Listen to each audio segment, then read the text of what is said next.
1931 October 15 తమిళనాడులోని రామేశ్వరం అనే ఒక చిన్న వీధిలో ఒక అబ్బాయి పుట్టాడు. ఆ అబ్బాయి పేరే ఆవల్ పకీర్ జైనులబ్దీన్ అబ్దుల్ కలాం. తర్వాత ప్రపంచం మొత్తం ఆయనను డాక్టర్ ఏపీజే అబ్దుల్ కలాం అని గౌరవంగా పిలుస్తుంది. వాళ్ళది చాలా సాధారణమైన కుటుంబం. నాన్న ఓడలు అద్దెకిచ్చేవాడు, అమ్మ ఇంటి పనులు చేసుకునేది. ఇంట్లో డబ్బులు ఎక్కువగా ఉండేవి కాదు, కానీ ప్రేమకు మాత్రం ఎలాంటి లోటు లేదు. చిన్నప్పటి నుండే కలాం చాలా ప్రశాంతంగా ఉండేవాడు. ఎక్కువగా మాట్లాడేవాడు కాదు, కానీ ఎక్కువగా ఆలోచించేవాడు. ఆయనకు చదువు అంటే ప్రాణం. ఒకరోజు కుటుంబానికి ఆర్థికంగా కష్టం వచ్చింది. అప్పుడు ఆ చిన్న వయసులోనే కలాం పేపర్లు అమ్మడం మొదలుపెట్టాడు. ప్రతిరోజు తెల్లవారక ముందే లేచేవాడు.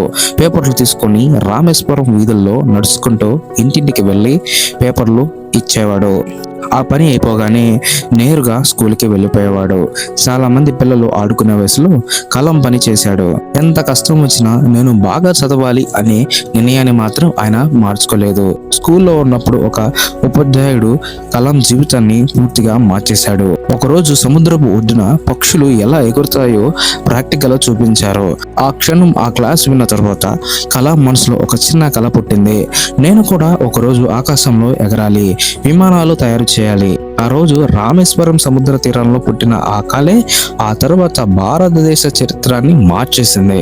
రోజులు గడిచాయి. కలాం కాలేజ్కి వెళ్లే వయసు వచ్చింది. మద్రాస్ MITలో సీట్ వచ్చింది, కానీ ఫీజు కట్టడానికి చేతిలో డబ్బులు లేవు.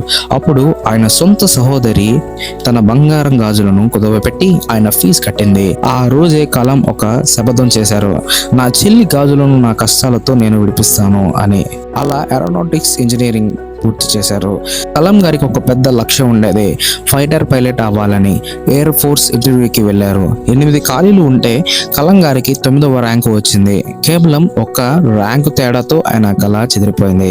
ఆ రోజు ఆయన చాలా కుంగిపోయారు, కానీ విధి ఆయన కోసం అంతకంటే గొప్ప భవిష్యత్తును దాచిపెట్టిందని అప్పుడు ఆయనకు తెలియదు. తరువాత ఆయన రక్షణ పరిశోధన సంస్థ DRDOలో శాస్త్రవేత్తగా తన ప్రయాణాన్ని మొదలుపెట్టారు. ఆ తర్వాత భారత అంతరిక్ష పరిశోధన సంస్థ ISROలో అడుగుపెట్టారు. అక్కడే ఆయన జీవితంలో అతిపెద్ద సవాళ్లు ఎదురయ్యాయి. SLV-3 ప్రాజెక్ట్ డైరెక్టర్ గా బాధ్యతలు తీసుకున్నారు. కలాం గారి నాయకత్వంలో మొదటి శాటిలైట్ లాంచ్ వెహికల్ సిద్ధమైంది. 1979 ఆగస్టు 10 దేశం మొత్తం ఆ ప్రయోగం కోసం ఎదురు చూస్తూ ఉంది, కానీ ప్రయోగం విఫలమైంది. రాకెట్ వెళ్ళి బంగాళాఖాతంలో పడిపోయింది. ఆ ఫెయిల్యూర్ కలాం గారిని తీవ్రంగా బాధకి గురి చేసింది. మీడియా ముందు ఎలా సమాధానం చెప్పాలో తెలియక భయపడ్డారు. అప్పుడు ఇస్రో చైర్మన్ సతీష్ ధవన్ ఆ విఫలమైన బాధ్యతను తనపై వేసుకుని కలాం గారికి అడ్డంగా నిలిచారు. సరిగ్గా ఏడాది తర్వాత 1980 జూలై 18 మళ్ళీ అదే ప్రయత్నం. ఈసారి రాకెట్ నింగికి ఎగిరింది, విజయాన్ని సాధించింది. ఈసారి సతీష్ ధవన్ గారు ఆ క్రెడిట్ మొత్తం కలాం గారికి, ఆయన టీం కి ఇచ్చారు. ఓటమి వస్తే నాయకుడు బాధ్యత వహించాలని, గెలుపు వస్తే తన జట్టుకు ఆనందాన్ని పంచాలని కలాం గారు ఆ రోజు నాయకత్వ పాఠాన్ని నేర్చుకున్నారు. ఆ తర్వాత కలాం గారి ప్రయాణం ఎక్కడ ఆగలేదు. మళ్ళీ DRDOకి తిరిగి వచ్చి భారతదేశాన్ని రక్షణ రంగంలో పవర్ఫుల్ గా మార్చాలని కంకణం కట్టుకున్నారు. ఆ ఆలోచనలో పుట్టినవే అగ్ని, పృథ్వీ, త్రిశూల్ లాంటి మిసైల్స్. అప్పటి నుండి ఈ దేశం ఆయన గౌరవంగా పిలుచుకునే పేరు the missile man of India. America లాంటి అగ్ర రాజ్యాల శాటిలైట్స్ కళ్ళు కప్పి ఆర్మీ డ్రెస్ లో వెళ్లి ఎంతో రహస్యంగా న్యూక్లియర్ టెస్ట్ నిర్వహించారు కలాం గారు. ఆ పరీక్షలు విజయవంతం కావడంతో భారతదేశం ఒక న్యూక్లియర్ పవర్ గా అవతరించిందని ప్రపంచానికి గర్వంగా చాటి చెప్పారు. 2002వ సంవత్సరంలో సాధారణ పడవ నడిపే వ్యక్తి కొడుకు రామేశ్వరం వీధుల్లో పేపర్లు అమ్మిన కుర్రాడు భారతదేశపు అత్యున్నత పదవి అయిన రాష్ట్రపతి భవనంలో అడుగుపెట్టాడు. ఆయన కేవలం రాష్ట్రపతి మాత్రమే కాదు, ఆయన ఒక పీపుల్స్ ప్రెసిడెంట్. రాష్ట్రపతి భవనం తలుపులను సాధారణమైన మనుషుల కోసం, ముఖ్యంగా పిల్లల కోసం తెరిచిన మొదటి వ్యక్తి ఆయనే. రాష్ట్రపతి పదవి కాలం ముగిశాక కూడా ఆయన విశ్రాంతి తీసుకోలేదు. ఆయనకు అత్యంత ఇష్టమైన టీచింగ్ ఫీల్డ్ కి మళ్ళీ ఎంచుకున్నారు.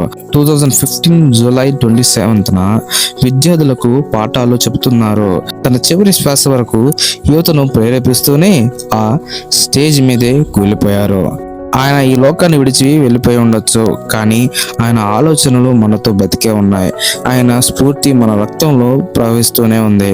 ఆయన ఎప్పుడు చెప్పే ఒక మాట, కలలు కనండి, వాటిని సాకారం చేసుకోండి.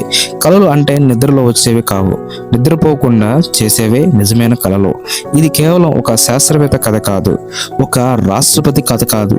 కలలు కనడానికి పేదరికం అడ్డు కాదని నిరూపించిన ఒక సామాన్యుడి అసామాన్య ప్రయాణం.